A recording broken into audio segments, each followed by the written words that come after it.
questions? Question orale, the Honourable Leader of the Opposition. Mr. Speaker, the general in charge of vaccine distribution in the United States said that all Americans will be vaccinated by June. The Prime Minister has suggested that only a few Canadians will be vaccinated by September. This morning, the Deputy Prime Minister said she hoped vaccinations would start by the summer. Why can't this government give Canadians any certainty on what date they will first have access to a COVID-19 vaccine? The Honourable Minister. Mr. Speaker, this government worked hard throughout the summer and secured access to tens of millions of doses of vaccines for Canadians. We have the most diverse portfolio of potential vaccines of anyone because there is right now no effective vaccine against COVID-19. Countries around the world are working to approve many of the promising candidates, but we don't know which one is going to be most effective, which ones are going to arrive quickly. That's why we secured as a government access to the largest range of vaccines and more vaccines per capita potentially than any other country. We are Canadian. The Honourable Leader of the Opposition. Mr. Speaker, the Prime Minister is responsible for presenting a comprehensive plan for vaccine distribution for Canadians. So far, all we get are Liberal buzzwords like a robust portfolio and no details. 7 months ago, the Prime Minister announced with great fanfare their joint venture on a vaccine with China. Now, the China deal fell apart at the end of the summer, and since then, they've been scrambling to come up with plans for a vaccine. Why did the Prime Minister put the lives of Canadians in the hands of communist China when it came to a COVID vaccine? The Right Honourable Prime Minister. Mr. Speaker, the Leader of the Opposition shouldn't just make stuff up. The fact is that we secured contracts for vaccines in August. And right now, we are moving forward with the approvals for 4 different vaccines, Pfizer, Moderna, AstraZeneca, and now Johnson & Johnson at Health Canada, so that we can be sure that as soon as those vaccines arrive, we will be able to deliver them to Canadians. We know we need to get through this with vaccines, and that's why this government has worked hard to ensure vaccines are there for Canadians. The Honourable Leader of the Opposition. Mr. Speaker, it is time for the Prime Minister to be honest with Canadians. Last May, they announced a joint venture with China, the CanSino deal. That was going to be their major vaccine distribution plan for Canada. That deal fell apart in August, Mr. Speaker, and then in September, they changed the regulatory structure and started dealing with Moderna and all the other companies. So my question for the Prime Minister, it is time for truth. Why did the Prime Minister put all of our vaccine eggs in the communist China basket? Right Honourable Prime Minister. Again, Mr. Speaker, that is simply not true. We worked, as Canadians would expect us to cover all the bases, to try and reach out to get the most diverse portfolio of vaccine candidates of any country around the world, and we did. Some of them didn't pan out, but many others have. That's why the 4 top vaccines around the world are now currently in regulatory approval from Health Canada, and we have secured tens of millions of doses of those vaccines. That's the work this government is doing. That's the plan we're delivering on. The Honourable Leader of the Opposition. Monsieur le Président. Mr. Speaker, France announced that it would be vaccinating its entire population by June. The same thing in the U.S. This morning, the Deputy Prime Minister announced that only a few Canadians will be vaccinated by the summer. The delays by this government are endangering people's lives, and Canadians want a plan. Where is the plan for the distribution of vaccines? Who will be vaccinated first and when? The Right Honourable Prime Minister. Mr. Speaker, we are working with the provinces and experts, and have been since last spring. First of all, to sign vaccine contracts and to ensure an appropriate delivery delivery of vaccines as quickly as possible. We will continue to do so. As experts have said, we expect to have the majority of Canadians vaccinated before September 2021. We hope to have more done prior to that. The Honourable Leader of the Opposition. Mr. Speaker, this week CNN disclosed that China hid the truth surrounding COVID, and the Liberal government is so pro-China that they decided to work with the country in order on a vaccine. And that plan fell apart. Can the government and will the Prime Minister admit that we don't have a vaccination because of Canada's partnership with China? The Right Honourable Prime Minister. Mr. Speaker, the Conservatives once again are playing political games. No one in the world has an approved vaccine. We are all working on different candidates, and there are 4 that are currently in the regulatory process with Health Canada. Yes, there was a partnership with CanSino that was extremely effective in the past on Ebola, and it was something we looked at. We have agreements with 7 different companies across the world. They will deliver vaccines for Canadians in the future. The Honourable Member for Belleuil-Chambly. Thank you, Mr. Speaker. I have a surprise for the government. We did crunch some numbers, and health is a provincial jurisdiction. The Quebec and the provinces have put forth unanimous asks on issues with respect to the transfers, which are critical for taking care of the most vulnerable people. Now, the Prime Minister has postponed his meeting with the provincial premiers until December 10th, and it's really good because after that, the Parliament won't even be sitting. So what proposals does the Prime Minister have for the provinces? Isn't he going to go there empty-handed? The Right Honourable Prime Minister. Mr. Speaker, for 10 months now, we have been working hand in hand with the provinces to help them with their health systems, be it through the Red Cross, with the Canadian Armed Forces, the billions of dollars that we transferred to help the provinces with their health systems during the pandemic. We will continue to do so. At the same time, I will be speaking with the premiers and not with political party leaders. The Honourable Member. True, we're just elected officials in the House of Commons. Now, the Prime Minister keeps saying, look, I've respected provincial jurisdiction. However, this morning, the Minister from Quebec, with respect to national standards, said it was unacceptable for Quebec and the provinces. With respect to daycare and pharmacare, he said he would be seeking to opt out with compensation. So that's not working exactly the way the Prime Minister wants us to believe. We're talking about health and human lives. Does the Prime Minister acknowledge, will the Prime Minister acknowledge that he will authorize this opting out? The Right Honourable Prime Minister. Mr. Speaker, there is no jurisdiction when it comes to the dignity and the lives of our seniors. We're going to all work together to protect our seniors. What we saw in the spring across the country, including in Quebec, was unacceptable. What happened in the long-term care facilities, that's why the federal government worked with the province, with all provinces, so that they could take control over the system and be there to help seniors. We will always work to protect seniors, regardless of where they live across the country, because that's what Canadians expect us to do. The Honourable Member for Burnaby South.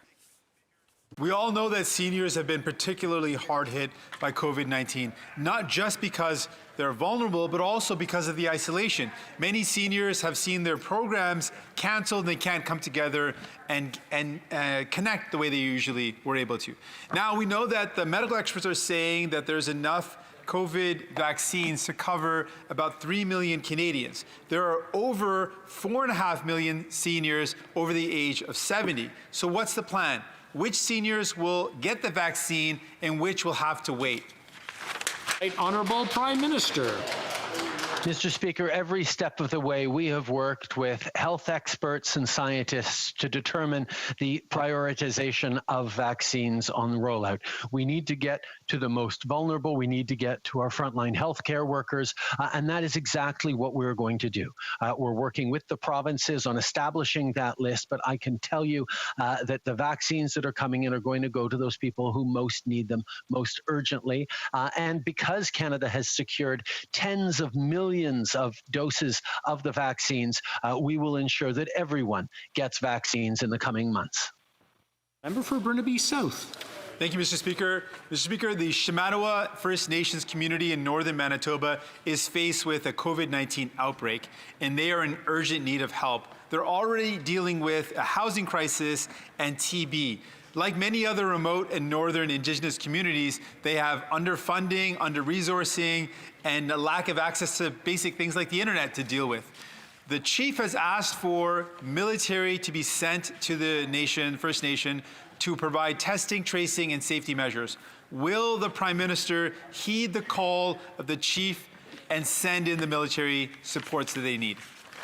Honourable Prime Minister. From the very beginning of this pandemic, we've worked closely with Indigenous communities and Indigenous leadership across this country to ensure that they have everything they need. We saw the first wave hit far less hard in Indigenous communities than in many other communities because of the leadership of Indigenous communities and the partnership that we've been able to establish with them. We will continue to work with local and territorial governments as well as remote communities to ensure that everything they have, they need. The Honourable Member for Carleton. Canadians want their lives back.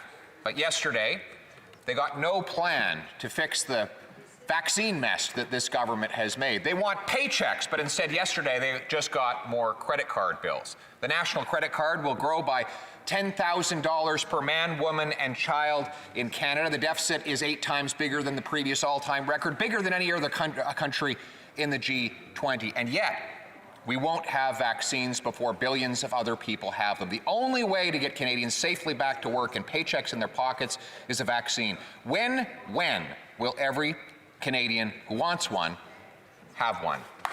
The Honourable Deputy Prime Minister. Mr. Speaker, the leader of the official opposition claims to believe in unions and in supporting union workers. So I'm sure the Conservatives will be interested in what the Teamsters had to say about our fall economic statement. And I quote, "Today's numbers show that Ottawa is dead serious about supporting working class and middle class Canadians through this terrible crisis. The pandemic is sadly far from over, and over the coming months, continued government spending will be the only thing keeping millions of honest, hard-working families from total ruin." I couldn't have... The Honourable Member for Carleton. Monsieur le Président, la question c'était pas... Mr. Speaker, the question was when? When will Canadians have access to a vaccination? The only way to deliver paychecks safely to people is if they're protected and vaccinated if they choose to be vaccinated. So, Mr. Speaker, with the highest deficit in the history of this country, the biggest credit card bill, will the government finally tell us when Canadians will have access to a vaccine? The Honourable Deputy Prime Minister. Start by setting the record straight on what I said about vaccines this morning, since the leader of the official opposition misconstrued my words, something which is becoming a bad habit of his. As Moderna's chief medical officer said this week, and I quote, "Canada is in the front row on vaccines. I know that, and I know our rollout will be a success." And since the leader of the official opposition mentioned France, let me inform him that the EU said this week their regulators will not take a decision on Pfizer until December 29th, on Moderna not until July 12th. L'honorable député. The Honourable Member for Mégantic-L'Érable. Madam Speaker, now on the other side they like to lecture, but what was presented yesterday is a political statement. not an economic one. But Canadians won't be fooled. They understood that, Mr. Speaker. An unprecedented deficit and is, and I quote Emmanuel Latraverse, a reflection of the Trudeau government's ideology. It's certainly an electoral deficit. Canadians want concrete answers, not a list of election promises. It looks like a Christmas list. When will we see a vaccination plan? When will we see a clear plan? The Honourable Deputy Prime Minister.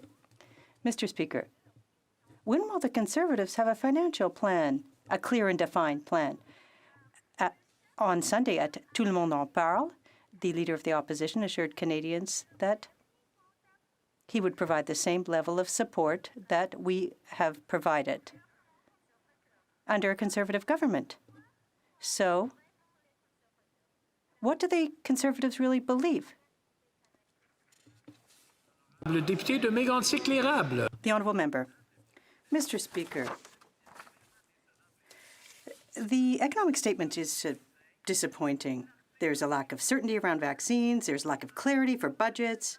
It shows a flagrant lack of skills for economic recovery. And above all, it shows the Liberals have lost control over public finances. The minister says she put in place fiscal safeguards, but she's careful not to protect Canadians from her reckless spending. When will we have a plan with dates? The Honourable Deputy Prime Minister. Mr. Speaker, allow me to remind the member opposite that our approach has already enabled us to create jobs. Many of the jobs were recovered. Jobs lost during the pandemic. Compared to the United States, we're doing far better. Canada, in the third quarter, had the highest rate of growth. And that is a success story, Mr. Speaker. For Calgary Nose Hill. Mr. Speaker, today the Prime Minister said that it would be September before most Canadians would be able to get a COVID-19 vaccine. But the Minister of Intergovernmental Affairs said early January and then just January. And today the Deputy Prime Minister said before the summer. So my question is to the Health Minister. Is she content to keep letting her colleagues give their best guess on a very important issue to Canadians, or will she finally take responsibility and give us an actual date? Minister of Health. Mr. Speaker, every step of the way, my colleagues and I have worked incredibly hard, hand in glove with provinces and territories to A, secure the best portfolio of vaccines in the world, B, to secure the most doses per capita in the world, and C, to strengthen the regulatory process at Health Canada to give them every opportunity, every resource they need to accelerate their work. Mr. Speaker, Canadians should be proud and confident we have a plan, and they too will get vaccinated when the vaccines are proven to be safe and effective. Member for Calgary Nose Hill. So the answer is no. So the Prime Minister said September for vaccine delivery. The Minister of Intergovernmental Affairs said January or early January. The Minister of Procurement said the new year. The Deputy Prime Minister said before summer. And today the Health Minister said early 2021. COVID-19 is a deadly disease that is crippling our economy. Why is the Health Minister content to keep allowing her and her colleagues to play vaccine date bingo with Canadian lives? Minister. Mr. Speaker, I'd invite the member opposite to get a briefing on vaccine work, as I've repeatedly offered her on testing. In fact, her remarks indicate that she doesn't understand how many moving parts there are in vaccine delivery. But I want to say this to Canadians. Minister, I'm very interested in hearing the response, just like I'm interested in hearing the questions. Just when it gets loud, it makes it very difficult for everyone to hear. So I just want to remind everyone that we want to hear the answers and the questions. I'm sure the honourable members want to hear what I'm saying, correct? I'll just wait for him to stop. Okay, good. We're done? Thank you. Oh, okay, Madam Minister, you can continue. Thank you, Mr. Speaker. As I was saying, look, we have the best portfolio of vaccines in the world. We have the most doses per capita in the world. We're working hand in glove with companies like Pfizer, Moderna, Johnson & Johnson, AstraZeneca. In fact, we were the first country in the world to receive applications from the 4 leading companies. You know why, Mr. Speaker? Because our Health Canada regulators are gold standard. The world looks to Canada for safety and efficacy, and we are here for Canadians. The Honourable Member for Shefford. Mr. Speaker, in the midst of a pandemic, how can you write a 259-page economic statement without mentioning seniors? There's not a measure in there for them when they're the most affected by the pandemic. No health transfer when Quebec needs money to support quality of care. No pension increase to support their purchasing power. Not even a second installment of the special payment when we know that the pandemic will last another year because vaccines will arrive late. How can the government justify this to seniors? The Honourable Deputy Prime Minister.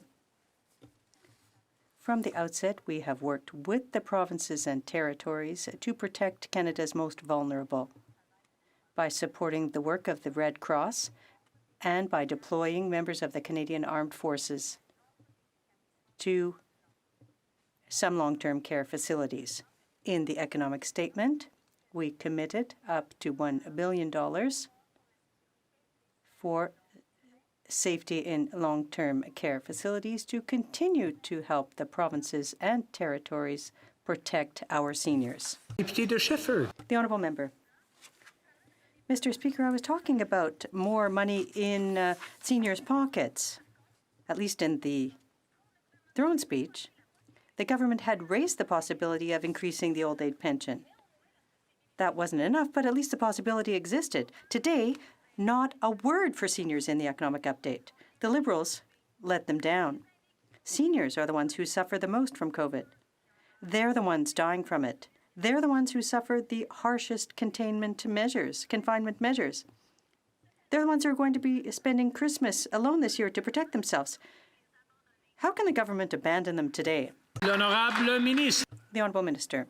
Speaker, for many months, we've been providing support for seniors through tax-free payments and enhanced community supports.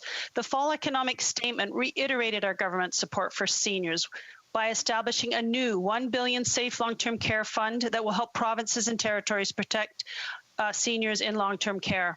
We're also committing $38.5 million to support training up to 4,000 personal support worker interns. And we'll move forward in establishing the foundational elements of a national universal pharmacare. It's clear that we will always stand with seniors. The Honourable Member for Charlebourg-Saint-Charles.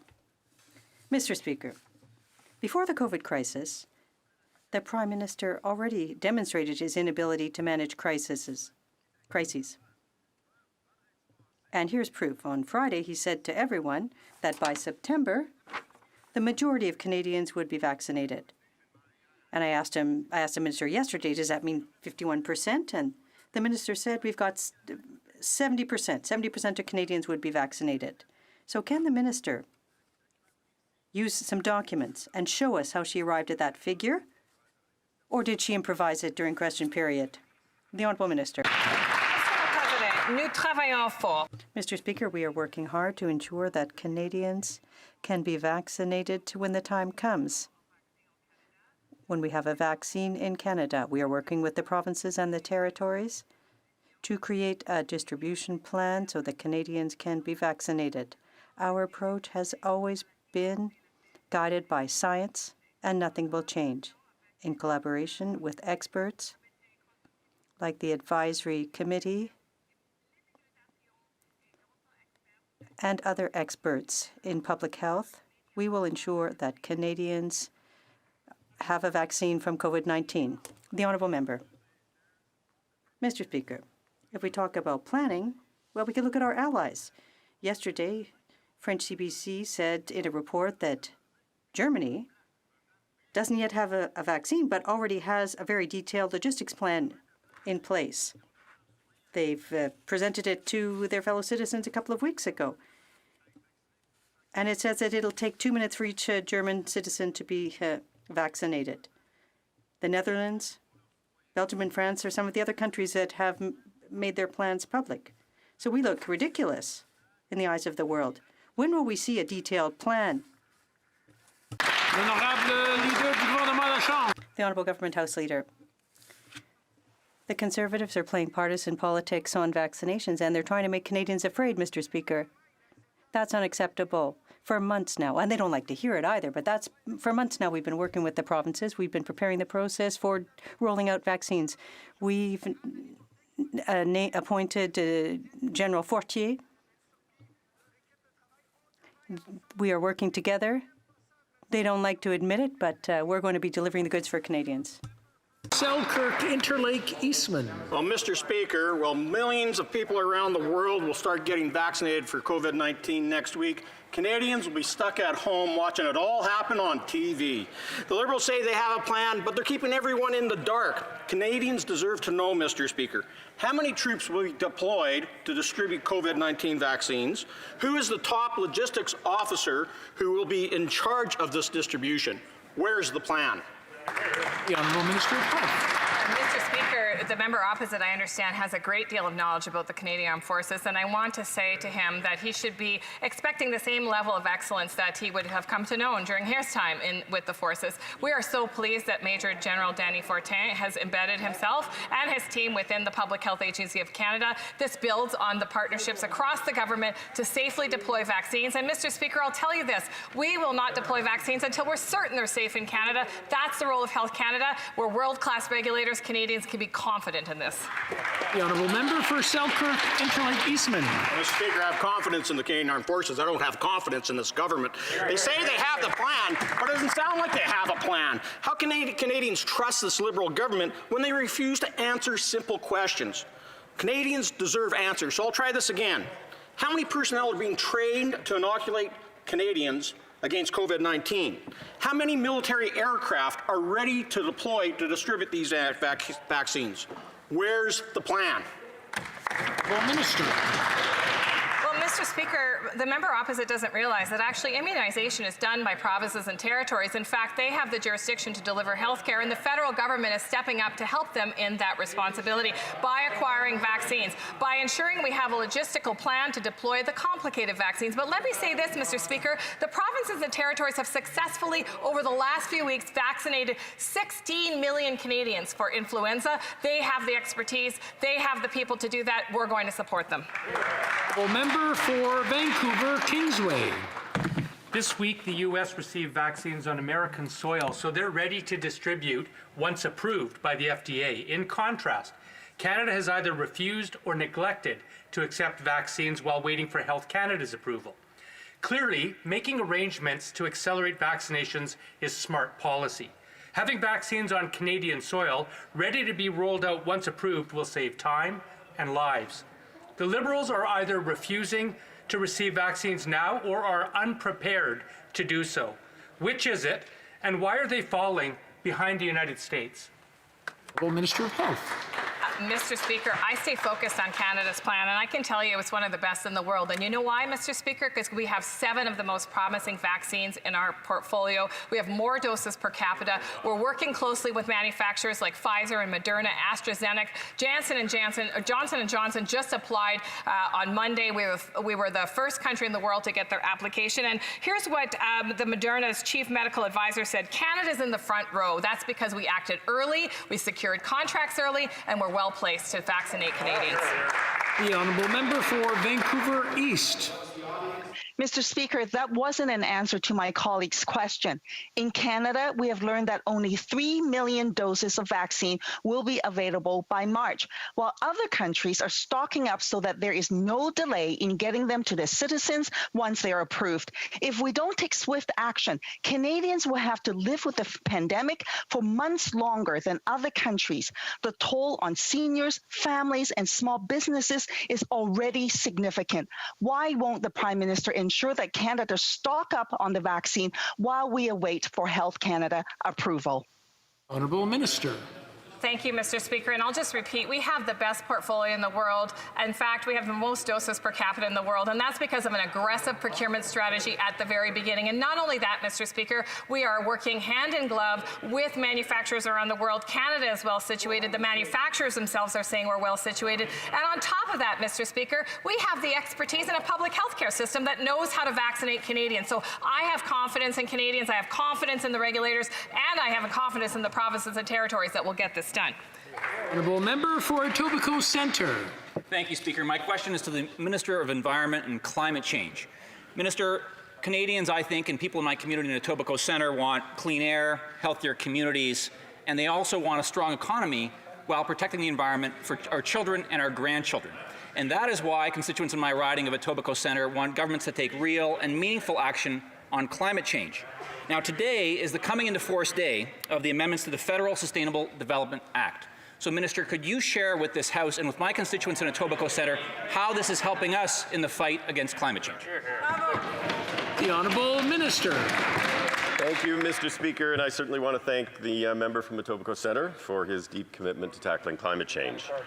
Today, an act to amend the Federal Sustainable Development Act came into force. These important amendments expand the number of federal organizations who must contribute to the good work done under this act from 27 to 95. It will make the act more accountable to Parliament. It will include new principles around intergenerational equity, openness, results and delivery, and the involvement of Indigenous peoples. Mr. Speaker, when it comes to climate change, Canadians expect the federal government to lead by example, as we saw yesterday in the Fall Economic Statement, and the improvements to the Federal Sustainable Development Act help us do just that. Excellent. The Honourable Member for Kelowna Lake Country. Mr. Speaker, the International Trade Minister's appearance at committee on Monday left us with more questions than answers about the Canada-UK agreement. We still don't have the text. We still don't have the legislation. And now we found out there's no plan for mitigating tariffs if the government can't get this agreement done by the December 31st deadline. The minister says she cares about certainty for our importers and exporters. So when will the minister release this plan? Honourable Minister. Mr. Speaker, our priority is to provide predictability and stability for Canadian businesses who trade with the UK. And now that we have concluded the negotiations, the next step is for the agreement to be readied for signing by Canada and the UK. For Canada, this means tabling in the House of Commons for debate and parliamentary scrutiny in accordance with established practices. I look forward to working with colleagues from all sides of the House to support the timely parliamentary approval of this TCA, and our government is actively working on how to mitigate the impact of any implementation delay so that businesses can rely on the continuity that they need. Thank you, Mr. Speaker. The Honourable Member for Kelowna Lake Country. Well, Mr. Speaker, the minister has used buzzwords like stability and predictability and certainty, but this means nothing if there's not a plan in place. The minister told committee that she doesn't want to make up policy on the fly. Well, she wouldn't have to do this if the government had taken this seriously from the very beginning and not leave it till the final month in the final year. So can the minister tell us why she still has no policies for disruptive tariffs if a Canada-UK agreement is not finalized by the end of the year? Honourable Minister. Mr. Speaker, I can assure the honourable member that our government is actively working on how to mitigate the impact of any implementation delays so that businesses can indeed rely on the continuity that they need. It is excellent that we have worked with the United Kingdom to come to this continuity agreement so that there is that predictability and stability for Canadian businesses. I would like to work with all colleagues on all sides of the House to ensure that we take this agreement timely through the parliamentary process. Honourable Member for Edmonton West. Mr. Speaker, last night the President of the Treasury Board admitted he conducted zero due diligence on the $900 million WE deal. Now, the Treasury Board exists to ensure government spending is vetted and that all rules are followed. So either the President of the Treasury Board simply doesn't know his job, or he deliberately turned a blind eye so that his colleagues could continue to line the pockets of Liberal insiders. Minister, which is it? The Honourable Minister.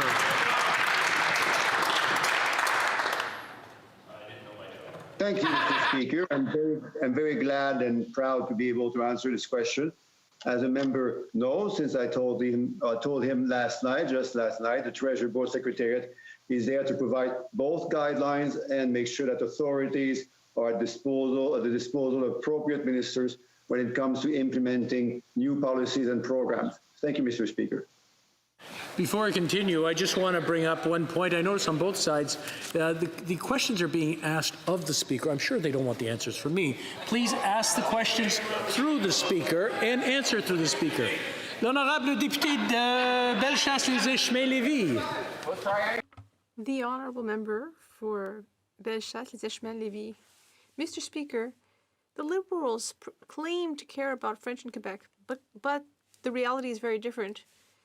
Yesterday, 2 Liberal ministers confirmed to the Standing Committee on Government Operations that not only were Treasury Board rules not respected for the We Charity contract, but that no official languages analysis was done.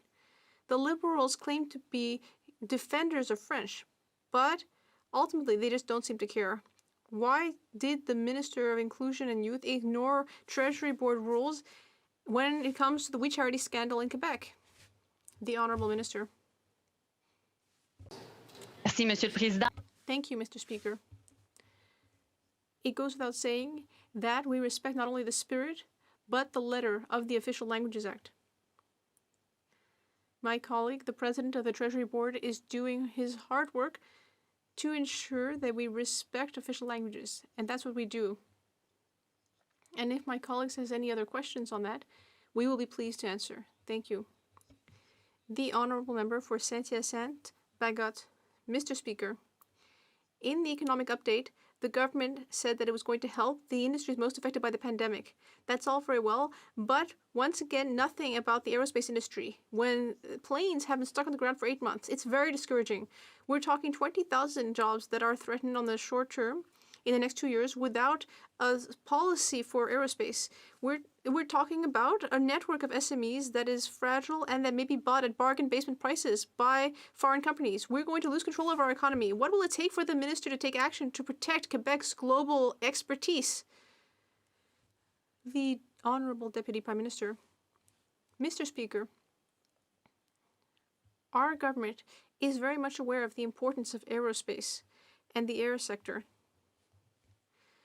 With that in mind, in the economic update from yesterday, we promised $206 million over 2 years to support regional air transport, $186 million to assist small airports, $700 million to assist large airports,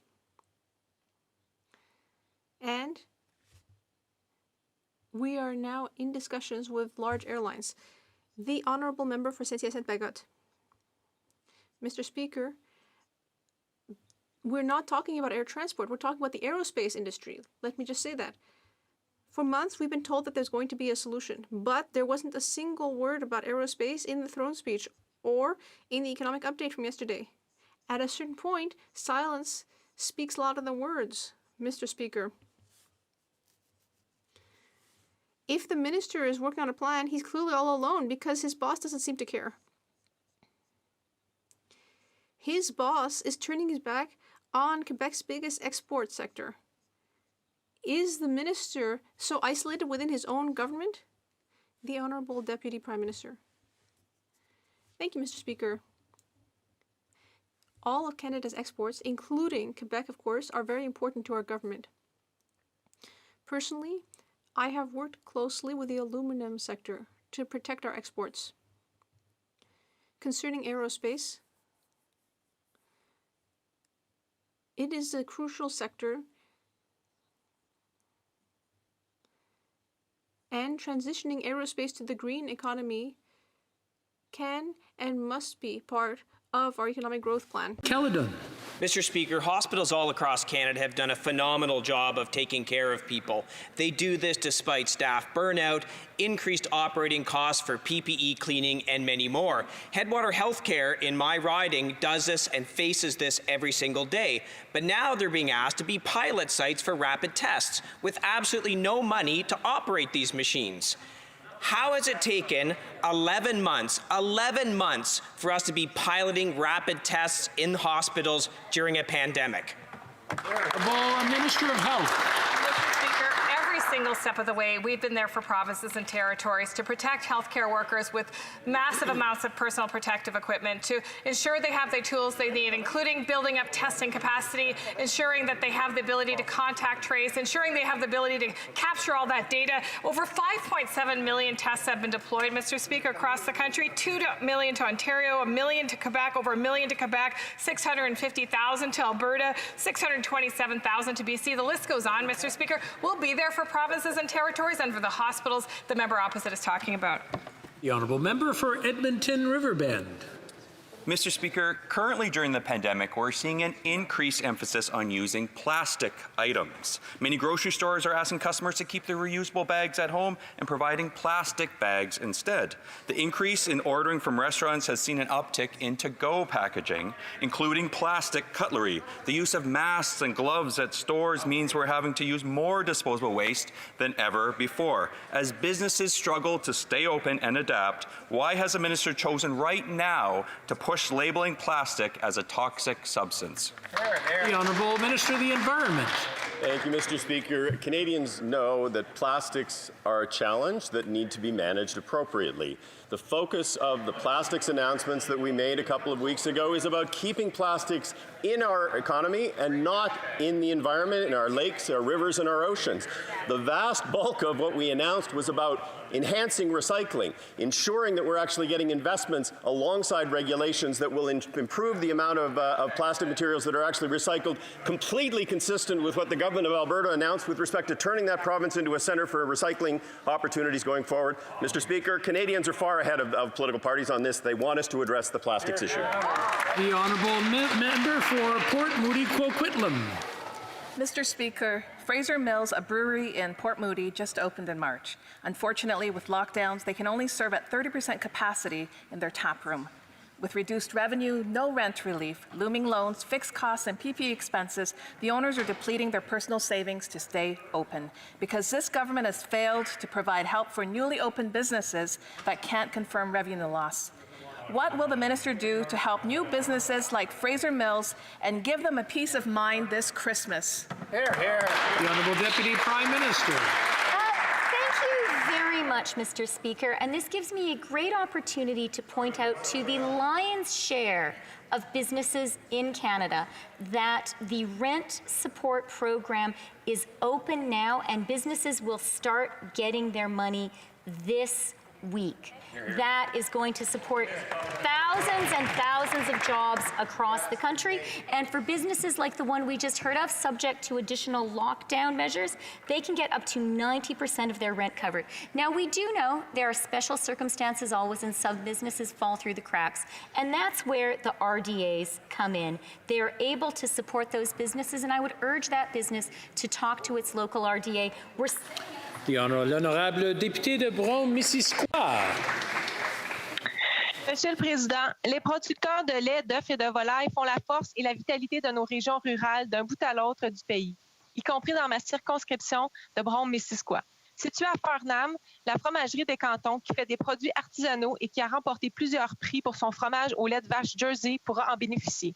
À la suite des accords commerciaux avec les pays de la région Transpacifique et l'Europe, notre gouvernement avait promis de compenser pleinement et équitablement nos producteurs sujets... Interrompre une seconde, s'il vous plaît. Apparemment,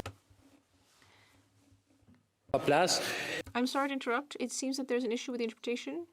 You do seem to have the correct the headset. Perhaps there's a connection. Could you please repeat the question? And simply ensure that it's on the right channel. Please go ahead then. Please go ahead and we'll see if it works. Thank you very much. Milk, egg, and poultry producers are a cornerstone of our rural regions throughout the country, including in my riding, Brome-Missisquoi. For example, there's the Fromagerie des Cantons, which has received several awards for its exceptional cow's milk cheese.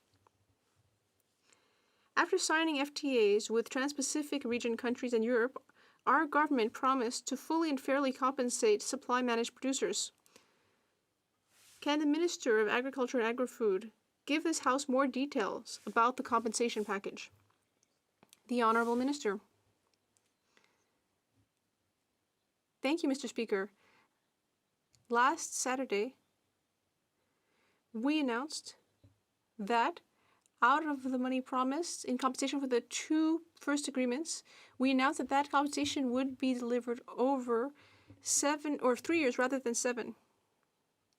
That represents $38,000 a year for 3 years for someone with an 80-cow farm. And poultry, egg, and turkey producers will receive an investment of $691 million over 10 years. Thank you. Thank you, Mr. Speaker. As part of a long-standing agreement between Manitoba and Minnesota, some remote Manitobans in the southeast corner of the province received their health care in Minnesota. When the Canada-U.S. border was closed to non-essential travel, health care was considered essential. Then suddenly the CBSA required residents to isolate for 14 days after attending necessary medical appointments. I've reached out to the health and public safety ministers to address this issue, but 5 weeks later, no results. Shame, Paul. Mr. Speaker, how long do these ministers expect these residents to go without health care? Honourable Minister of Public Safety. Thank you very much, Mr. Speaker. And I do want to thank my friend from Pomochet for his advocacy and his question on this matter. Mr. Speaker, we think it's absolutely essential that people do have access to health care. I've had conversation with my counterpart in Manitoba, and in fact, the constituents that the member opposite refers to are able to cross into the United States and obtain the necessary health care that they require. But the arrangement that's currently in place at the border is when they return, because they have been exposed to the population in Minnesota, when they return, they are subject to a 14-day quarantine. And that measure, Mr. Speaker, is in place to keep all Canadians safe. Honourable Member for Yellowhead. Mr. Speaker, the Liberal fuel standard will increase the cost of fuel by 4 cents per litre. This increase in cost will have disproportionate effects on Canadians living in rural areas, like so many of my constituents. Rural Canadians don't have the same transportation options as those in urban centres. Mr. Speaker, will this government make concessions for rural residents to even the playing field, or will they continue gouging rural Canadians? Honourable Minister of the Environment. Thank you, Mr. Speaker. Using cleaner fuels in our buildings, vehicles, and industries is one of the biggest steps that we can take to reduce emissions in this country. The Clean Fuel Standard will cut pollution by up to 30 million tons in 2030, equivalent to taking 7 million cars off the roads. It, though, is going to create enormous opportunities for farmers and companies producing renewable fuels, hydrogen, biofuels. It will encourage investments in energy efficiency that will help Canadians save money, and it will insist with the faster deployment of electric vehicles. It is something that's going to drive innovation in this country, business opportunity, and environmental sustainability. The Honourable Member for Sarnia-Lambton. Well, Mr. Speaker, it will drive jobs out of the country. Our energy sector continues to suffer under this Liberal government. Just this month, Imperial Oil, Nova, Cenovus, Husky Energy, and Suncor announced 3,000 layoffs across Canada. That's more Canadians who'll need government assistance instead of supporting their families with well-paying jobs. This government has been punishing these sectors even before the pandemic, but they doubled down with carbon taxes, the Clean Fuel Standard, and the plastics issue. Mr. Speaker, at a time when Canadians need work more than ever, why are the Liberals hurting these sectors instead of helping them? Hear, hear. Honourable Minister.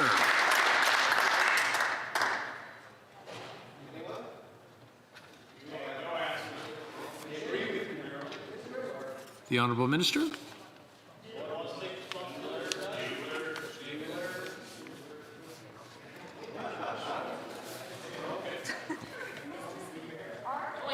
Absolutely understands the importance of the energy sector when it comes to the Canadian economy, when it comes to Canada's exports.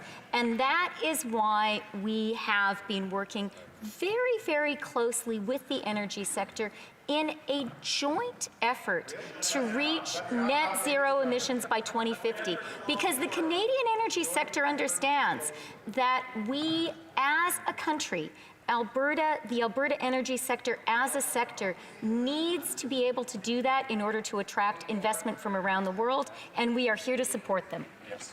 Well, member for Mississauga Lakeshore. Mr. Speaker, yesterday's fall economic statement was clear. The government will continue to be there for Canadians as we fight through this pandemic. But it also began the important work of setting the stage for our recovery by making a down payment on a meaningful and targeted stimulus.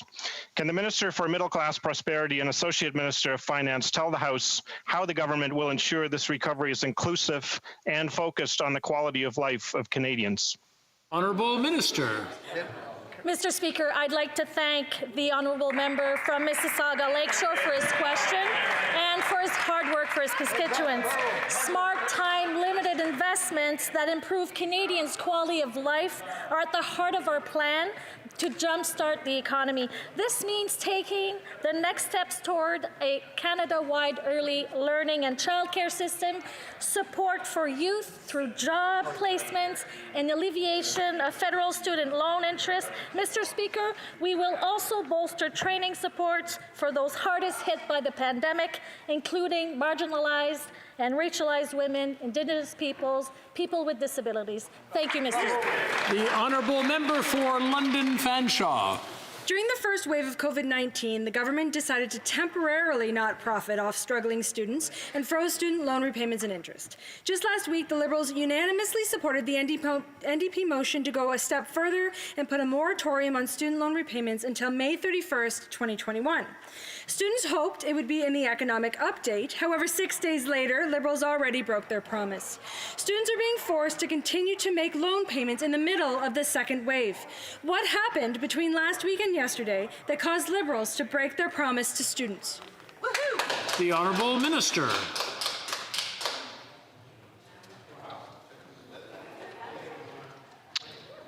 Mr. Speaker, we know that post-secondary students across Canada are facing unprecedented challenges. That's why we launched the suite of measures that included direct financial support, funding to double Canada student grants, a temporary moratorium on Canada student loan payments, and investments that allowed students to gain the experience they need to start their careers. As we announced in the fall economic statement, our government is significantly scaling up the youth employment and skills strategy to provide more paid work experiences for young Canadians and reducing student debt by eliminating interest on the federal portion of student loans for the next school year. Our government will continue to be there to help students through these challenging times, Mr. Speaker. The honourable member for Nanaimo Ladysmith. Thank you, Mr. Speaker. December 3rd is International Day of People with Disabilities. In Canada, people with disabilities are forced to live in legislated poverty.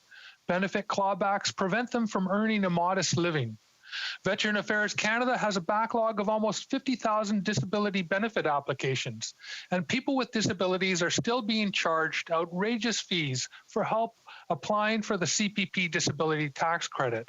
Will the government develop a national disability strategy so people with disabilities in Canada can live with dignity? The Honourable Minister. Well, thank you very much, Mr. Speaker, and I appreciate my colleague's excellent question. We know this pandemic has deeply affected the lives and health of all Canadians and disproportionately affected Canadians with disabilities. From the beginning, Mr. Speaker, we have taken a disability-inclusive approach to our emergency response to ensure Canadians with disabilities get the support they need. We are building on the progress made over the last months and years and committing to developing a disability inclusion action plan, which will have a new Canadian disability benefit modeled after the GIS for seniors, a robust employment strategy for Canadians with disabilities, and a better process to determine eligibility for government disability programs and benefits. I'm afraid that's all the time we have for today.